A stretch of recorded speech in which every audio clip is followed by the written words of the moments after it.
I think for certain lawyers, I get the persona. I get the whole, I get why they would want to keep that wall up and only show a certain side of themselves. I get it, and that works for them, and I think that's great. Stick with it. But for a majority of lawyers, they want clients who see them as human beings first, not just their lawyers, right? So in order to do that, you as a lawyer need to show them that side of you. I'm Jack Newton, CEO of Clio, and this is the Daily Matters podcast. On Daily Matters, we talk with legal professionals, industry leaders, and subject matter experts about the future of law. We explore where the legal industry is headed, how legal practice is changing, and what you can be doing to position yourself for success. This episode of Daily Matters is brought to you by the 2020 Clio Cloud Conference, the world's best legal conference, which is going completely virtual for the first time ever. Get your pass now at cliocloudconference.com.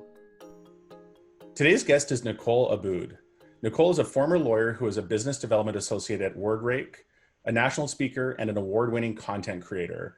Perhaps best known as the producer and host of the Gen Y Lawyer podcast, Nicole is guiding a new generation of leaders in the legal field. Nicole, it's great to have you here today. Thank you so much for having me. I'm happy to join you and your listeners. Yeah, well, thanks for joining us. And to start off, Nicole, your personal journey in legal started off in a not so positive way. Can you take us through your experience as a young lawyer and what led you to ultimately decide to stop practicing law and start helping other legal professionals instead? Sure. So, it's funny, it feels like a lifetime ago, even though I only practiced for 5 years. I graduated law school in 2011. So it feels like it was just I was a different person. But growing up, I always wanted to be a lawyer. I have a very common story, like most people who do end up becoming lawyers. I loved everything about it. I loved law school, or I thought I would love everything about being a lawyer. And it wasn't until I actually started practicing that I realized fairly quickly that it is not something I see myself doing for the rest of my life.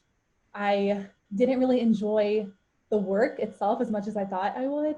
I didn't enjoy the interactions I had with clients in those scenarios, at least. And there was something inside me that felt like this is not me. And it's not really using my skills or personality or what have you to the best of their abilities. So after about 5 years of working for a firm and then working for myself, I decided to just take the plunge and start a business instead. And I quit. And what was before we get onto the business you started, what were some of the things that didn't line up with what your expectations were when you got into practice? You obviously had this vision of what you thought being a lawyer would look like, and there was some level of dissonance once you got into practicing, that things just didn't line up with the way you expected they would. What were some of those things? Yeah. You think after all this time I'd have a better answer, but I think I just wasn't happy being a lawyer, and I didn't even enjoy telling people I was one. I don't know, at the end of the day, I didn't feel, and I hate to use this term, I didn't feel fulfilled. I felt like I was just kind of doing everything I had to, but I wasn't enjoying it. And I would dread waking up the next day and going into the office to do that work. So I don't know, other than it just did not feel right. And sometimes you just can't really describe certain emotions. And I think that's what it was. It didn't align. And then what happened next? What business did you found? Yeah, so while I was still practicing, I wanted to start creating content because I had been reading about marketing and content marketing specifically. And when I opened my own practice about 3 years into being a lawyer, I wanted to focus on a certain segment or a certain industry, and that was the fashion industry, because I'm in LA. I love that industry. So I thought, why not tailor my legal services to that market? So I thought, okay, I need to create content to get my name out there, because I'm a young lawyer. I have no money. I can't really spend I can't spend on ads or anything. So I thought I'd start a blog, which I did, but that blog I quickly realized that writing all day for work and then writing some more after work was also not enjoyable. So I thought, what other types of content can I create? And I stumbled upon podcasts. They were fairly new. This was about 2015. And they definitely weren't as popular as they are today, although they've been around for much longer, way before 2015. So I thought, let me start a podcast. But instead of focusing on the practice that I was doing, let me focus on something that I'm actually really passionate about. And that is helping other young lawyers who might be feeling what I'm feeling. And again, at that time, I was really unhappy. I was just kind of doing it because I'm like, I went to school, I need to give this a shot. So I thought I'd reach out and speak with young lawyers who were practicing in interesting ways, or who left the practice of law and they're doing something else with their degree and they're happy. So I figured, you know what, let's set up a podcast. I Googled how to do it, watched all the YouTube videos I could, and started the Gen Y Lawyer. And then started having conversations with young lawyers across the US. And then I think about maybe 2 or 3 years into that, I started getting a lot of other lawyers reaching out to me, asking me to help them set up their own podcasts, and just help them figure out what theirs should be about, the technical, like all the technical aspects of it. And I think that kind of made me stop and think, you know what, all these people are asking me for help. I'm doing it for free because they're my friends and I want to help them. Yeah. So why not make a business out of it? So I kind of eventually put a price tag on it and turned it into a business. And we started doing content marketing and helping other lawyers with their podcasts and their videos. And we'll talk a little bit more about that part of the journey. And by the way, congratulations on the podcast. In 2016 and 17 and 18, it was recognized as one of the top 100 blogs and top legal podcasts by the ABA. And you obviously had a great run there. Tell us what were some of the big takeaways for you from that experience of doing the podcast and from the conversations you had over that time frame? Sure. So I think a lot of the lessons I learned were ones that I took personally, not so much what the lawyers were saying, what my guests were saying, even though everything they said, their advice was phenomenal. It was more what I learned about myself. And I think I learned how to become a really great listener. And I learned the importance of being an active listener. And I think when you're a host, a podcast host or video host, you're forced to, a lot of times you're listening just so you can respond. But it really made me step back and listen to what people were saying and actually come up with a thoughtful answer or another thoughtful question to follow. So I became very good at listening, which is very underrated in the legal profession. And then I think I just literally and figuratively found my voice. I was able to connect with people who my message resonated with. They reached out. I started building a community, which was from scratch, and that was amazing because I felt so lonely for the longest time. So I was able to really establish, I guess, a name for myself just by being myself and sharing my story, my message. So it helped me build a brand. And it sounds like in the process of finding this audience, you went from maybe thinking you were alone in feeling this lack of satisfaction and engagement with your legal career, and found many other Gen Y lawyers that had the same feelings and same emotions that you did. Yeah, definitely. And I think that's what, I mean, a lot of lawyers feel isolated in this profession for whatever reason. And it's becoming more common to talk about these things now, whether it's through a blog or just face-to-face with other people, other lawyers, or through a Facebook group. Like now people actually speak up and talk about things that bother them, whether it's mental health or substance abuse. But it wasn't like this a few years ago, and we still have a long way to go anyway. But I found that through just speaking up and mentioning or just saying that you have an issue or something's bothering you, you more than likely will find someone else who is going through the same thing. You can commiserate together, but also you end up helping people who don't step forward or who aren't at that point where they can step forward and say they're dealing with that issue too. So. And what led you to ultimately wind down the podcast in the fall of 2019, and maybe tell us about how that directly or indirectly led to your most recent chapter, which is joining WordRake?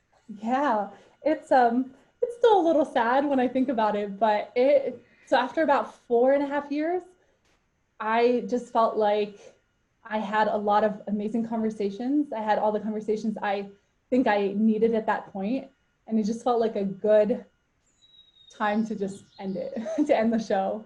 I think a few things were happening. A lot more podcasts were emerging, which is fine.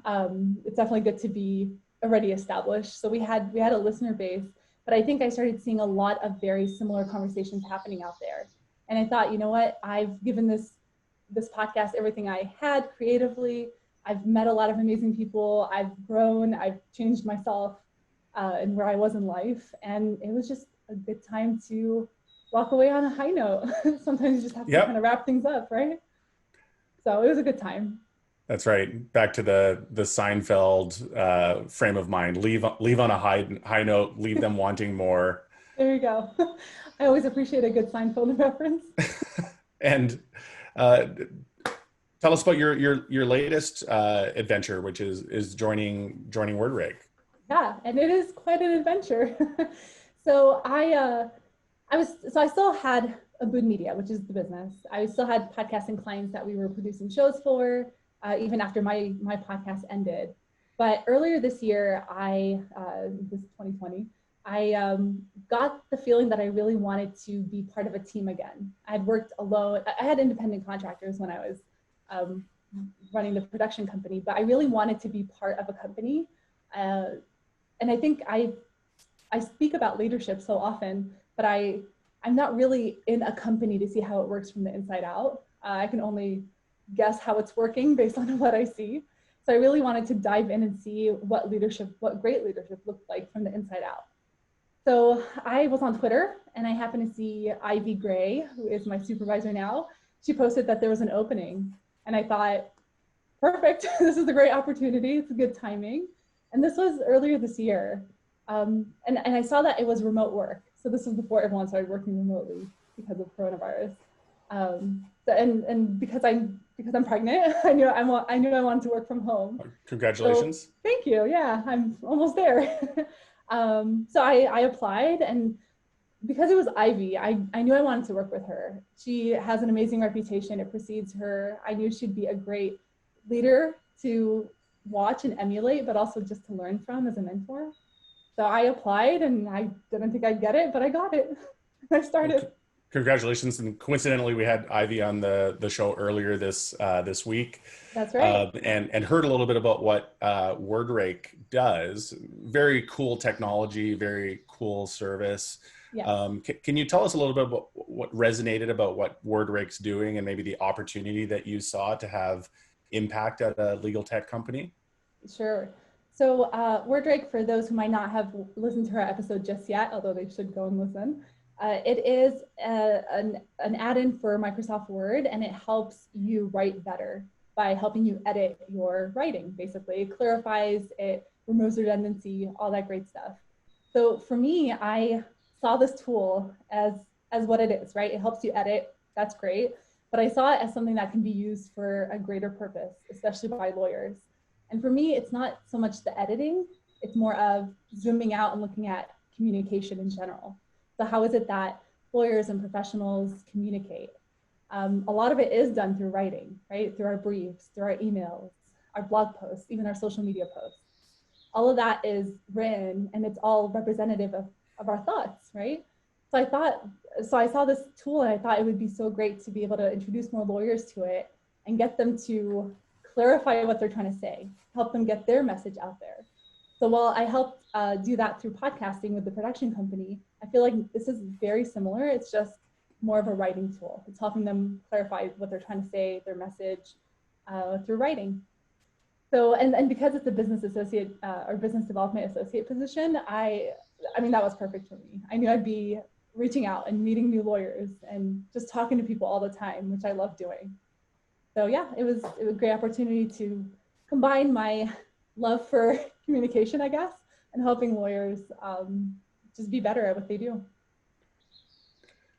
So back in 2017, Nicole, you gave a really well-received talk on how the legal professionals can better understand clients and colleagues who belong to the millennial generation. And I think it's a really important topic. Millennials are already the largest purchasing generation on the planet, and there's a lot of things that need to change around how legal professionals design and deliver their legal services to better meet the needs of this generation.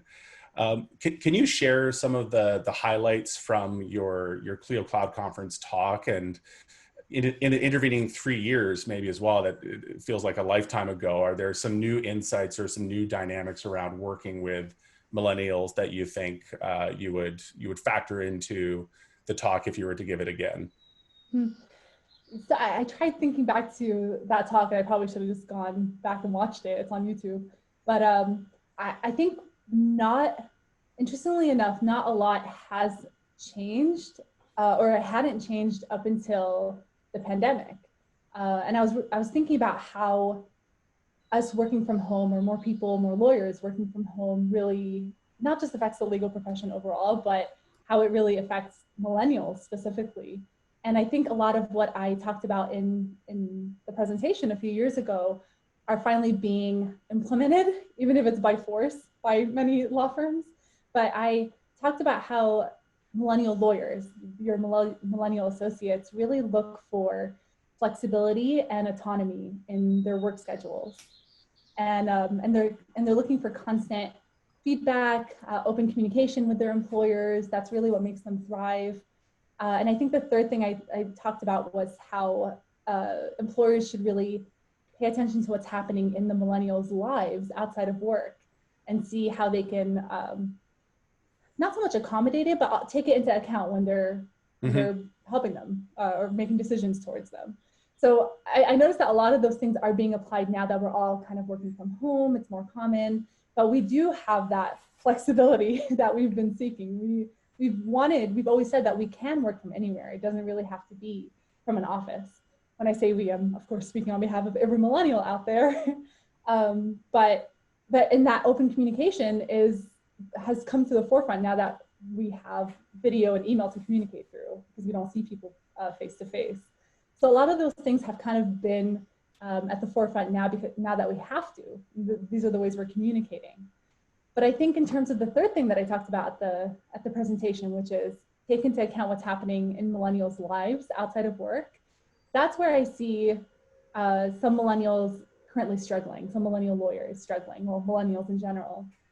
So a lot of millennials are either looking to start families or have young kids at home.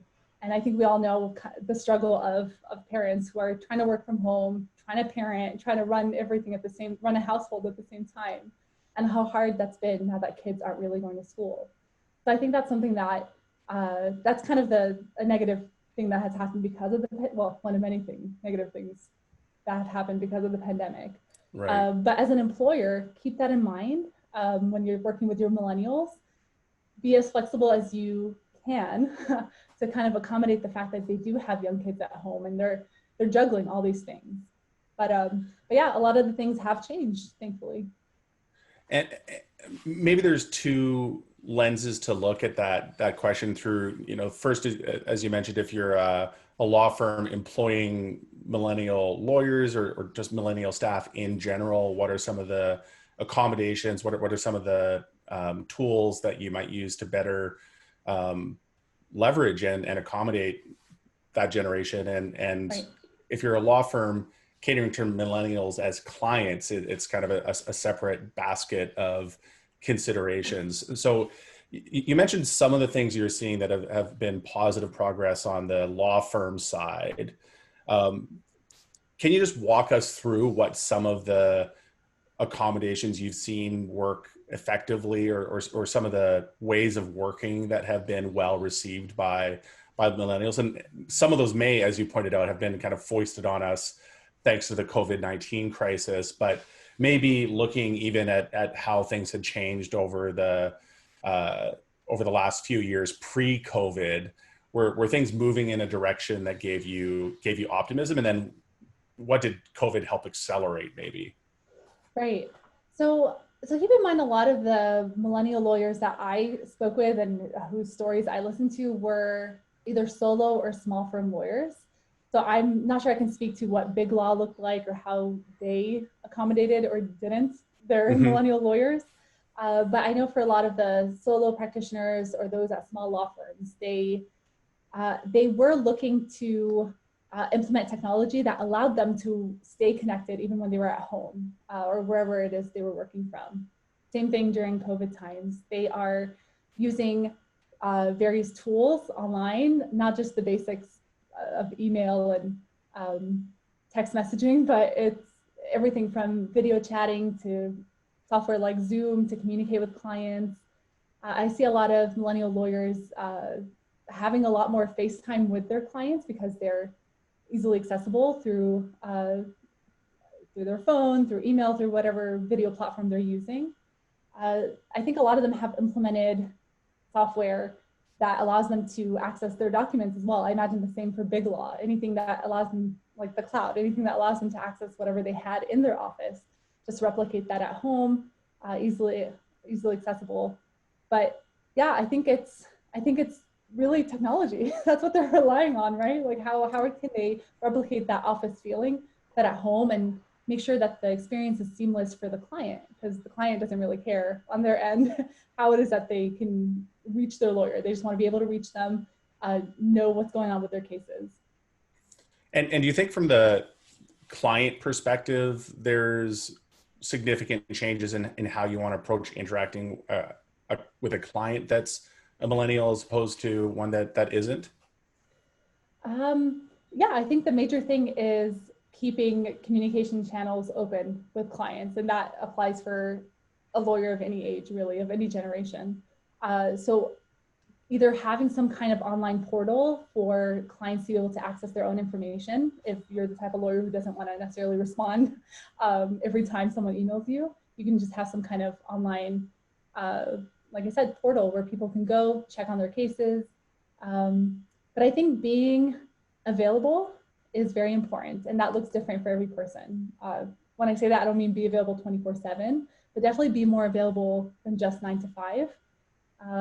I know clients obviously know we're all, well, for the most part, we're all kind of working from home, so we are potentially easily accessible 24/7, but as a lawyer, just be communicating, overly communicating with your clients. I think that's probably the best advice I can give. I'd love for you to talk maybe about the role of authenticity as well. And you mentioned earlier in the podcast that, you know, lawyers in many ways are trained to be, you know, a little bit kind of robotic and you know, have a bit of a persona that they project out. And in some of the conversations I've had with clients over the course of the COVID pandemic, they've talked about the fact they've liked seeing this more personal side of their lawyer. And similarly, lawyers have found themselves being more comfortable showing a bit more of their real selves, and people get a glimpse into our private lives a little bit. Our kids or our dogs or cats wander into our Zoom frame and so on. And it feels like, you know, both clients and lawyers have realized that maybe there can be a more personal relationship in that legal interaction. Can you speak a little bit about whether that, you know, resonates with you and whether you think that's especially relevant in this millennial perspective that we're talking about here? Yeah, no, that definitely resonates with me. I've kind of always been of that mindset, even before it became more popular to be authentic and open. But I think for certain lawyers, I get the persona. I get the whole, I get why they would want to keep that wall up and only show a certain side of themselves. I get it, and that works for them, and I think that's great. Stick with it. But for a majority of lawyers, they want clients who see them as human beings first, not just their lawyers, right? So in order to do that, you as a lawyer need to show them that side of you. And there are many reasons to do that. From a marketing perspective, you never know what a client or potential client will connect with you over. So it could be they have the same type of dog, or they're runners as well, or they enjoy the same type of wine. So whatever it is that you're able to show from your non-legal side, that can really only help you get clients, assuming you're not posting or showing some crazy side of yourself. Right.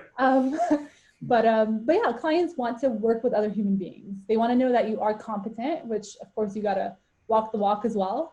But they also want to see that fun side of you. And you're right, now that a lot more lawyers are around their families, or they're at home, or whatever it is that they're doing now that they're not just in the office 24/7, potential clients and current clients are able to, assuming the lawyers are posting and sharing this information, they're able to see that more authentic human side. And I think it just humanizes lawyers in general. It's no surprise we have a bad reputation. I don't think we deserve it. So I think if we're able to show that we are like other people, we are able to help, we are here to help, we put ourselves in a lot of debt to do that, to help others. So So yeah, anything that will help break down those barriers, make lawyers less intimidating, make them seem less robotic. I'm definitely a huge fan of that. So let's talk also about this kind of double whammy that the millennial generation's been hit with from a career advancement perspective. Either graduating into or graduating into the tail end as you did of the 2008-2009 financial crisis and all of the fallout from that. Now being hit by a global pandemic and one of the most severe depressions we've ever seen. How do you expect this crisis to impact millennials' legal careers, and in what ways do you think the COVID-19 crisis might be different than the 2008-2009 financial crisis? Well, I guess to answer the second part first, I think the one major way it's different is now we kind of have hindsight. We did go through the '08 recession, so we kind of see how that played out essentially, right? Yeah. And you're right. So I graduated 2011. We were still reeling from it, and when I graduated, I managed to get a part-time job only as an associate, and that was better than most of my friends. So it was bad. The economy was bad, but I think a few things. It did get better, right? It did get better eventually. So I know a lot of lawyers don't want to hear this right now, but maintaining some ounce of optimism is always good, knowing that it will hopefully get better. But I also see a lot of great opportunity right now. I think that whether you're a young lawyer who already has a job, you're already working for a firm, you have your own firm, or you're looking for something. I think paying attention to what's happening in just in the economy right now, paying attention to what issues a lot of people are having legal trouble with, and if you're able to kind of shift your services to help those people, or if you already work in an area that's a practice area that is in need right now, really going full force on that right now. So pay attention to landlord-tenant issues. That's a lot of issues. There are a lot of issues there now, right? So if you can, again, tailor your services to help those people, there's a lot of opportunity. And I've spoken to a lot of millennial lawyers who have their own practices. They're my friends. They're all doing really, really well. Knock on wood, business is booming, which is not what I expected when I asked them. I thought things would have slowed down because of the pandemic, but they are as busy as ever. So that goes to show you that people need help. They need legal help right now. So if you can find those opportunities, whether it's pro bono or paid, definitely go for it. And as you pointed out, at least in some practice areas, and it's pretty easy to guess at which those might be, but if you tailor your services for people that have been impacted by COVID-19 in those specific practice areas, there's going to be, if there's not already, a tsunami of demand in those areas that, as you pointed out, you might need to get creative in terms of how you price and package and deliver those services, but there is an enormous opportunity there. Right, exactly. And it's not to be seen as taking advantage of the situation at all. Although I've seen a lot of legal ads that were a little borderline, like it was too soon kind of thing. Right. But no, especially in the estate planning realm. But I think as a lawyer, you have this knowledge and this skill set. So you need to use it to help people in this time. So I think there's a genuine need out there. Exactly. And maybe that's a great way to lead into our final question, Nicole. On your LinkedIn bio, you say that lawyers are exceptionally qualified to help people, or I'm sorry, on your LinkedIn bio, you say that lawyers are exceptionally qualified to help change society for the better and leave this world a kinder place. And I think it's a great way of framing at least the aspirational state of what the legal profession can be doing and the kind of impact it can be having. Can you tell us a little bit about what's behind that statement, why you feel like lawyers have the opportunity to make that impact, and more importantly, where do you think lawyers have the biggest opportunity to have that impact today? Sure. So I don't know if you can tell, I'm a huge lawyer cheerleader. I think lawyers are great. I tend to surround myself with amazing ones. I'm sure there are different kinds out there. So I'm a huge fan of lawyers in general and what we can do, especially for the world. But I actually updated that LinkedIn bio not so long ago. It was at the height of the Black Lives Matter movement, so about a month or so ago, and I just remember feeling really, well, I was really scared as to what was happening. I was really concerned, and I remember seeing a lot of my lawyer friends just posting how they're helping, and it got me thinking about how lawyers really are in the best position to help society because we know the law, we're tasked with upholding it, and if you look at most of our leaders, either in government and in law firms and different companies, a lot of them are or were lawyers, right? So lawyers find themselves in leadership positions in every sector, every industry. So I really think that we have this responsibility to not only help others, but to really move society forward, whatever that looks like. And I think one place, well, before we can help other people, I really think we need to turn our sights inwards to our own profession first and start working to make it better before we can really help other people. So I think seeing changes in terms of more diversity, more inclusion, more belonging, just making it more representative as a profession. I think that's probably where we need to start working first. And then eventually all that goodness overflows out to society as well. Well, it's a great note to end on and an optimistic note to end on. I really appreciate you joining us today, Nicole. Thanks for the great conversation. Thank you so much for having me. Thanks for joining us on Daily Matters, a podcast from Clio. Rate and review wherever you get your podcasts and subscribe so that you never miss an episode. Daily Matters is produced by Andrew Booth, Sam Rosenthal, and Derek Boland, and hosted by yours truly, Jack Newton. Thanks also to Clio, the world's leading cloud-based legal technology provider, for supporting this podcast.